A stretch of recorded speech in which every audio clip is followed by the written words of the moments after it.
सासूबाईंनी गावावरून येताना गोल भोपळा दिलाय, तर मुलांना खाण्यासाठी छान असा पदार्थ बनवला। त्यासाठी भोपळा चिरून घेतला। तुम्हाला माहिती आहे का हो, भोपळा असाच ठेवला तर वर्ष भोपळ्याला काहीच होत नाही। तो जसाचा तसाच चांगला राहतो आणि जितके दिवस ठेवणार तितका खाण्यास गोड लागतो। तर भोपळा चिरून यातील हवा तेवढा भोपळा घेऊन शिजवून घेतला। शिजलेला भोपळा थंड करून याचा चमच्याच्या साहाय्याने गर काढून घ्यायचा।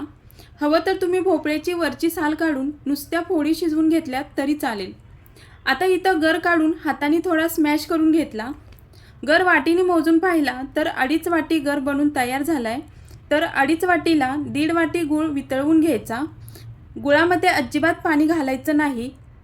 वितळलेला गूळ थंड होण्यास ठेवून दिला।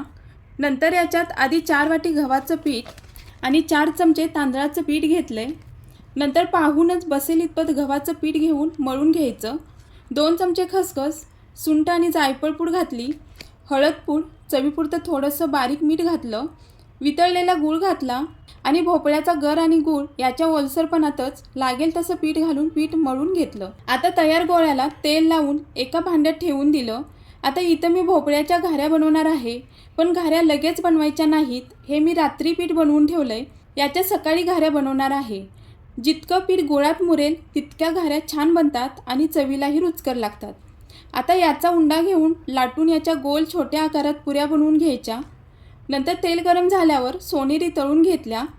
हे पहा, खूप छान टम्म फुगलेत आणि सर्व घाऱ्या तळून तयार आहेत। मुलांना खाण्यासाठी तसेच प्रवासात नेण्यासाठी अशा भोपळ्याच्या घाऱ्या बनवा, खूप दिवस टिकतात आणि जितक्या जास्त दिवस मुरतात तितक्याच घाऱ्या खाण्यास खूप रुचकर लागतात। नक्की एकदा अशा घाऱ्या बनवून पहा, खूप छान बनून तयार होतात।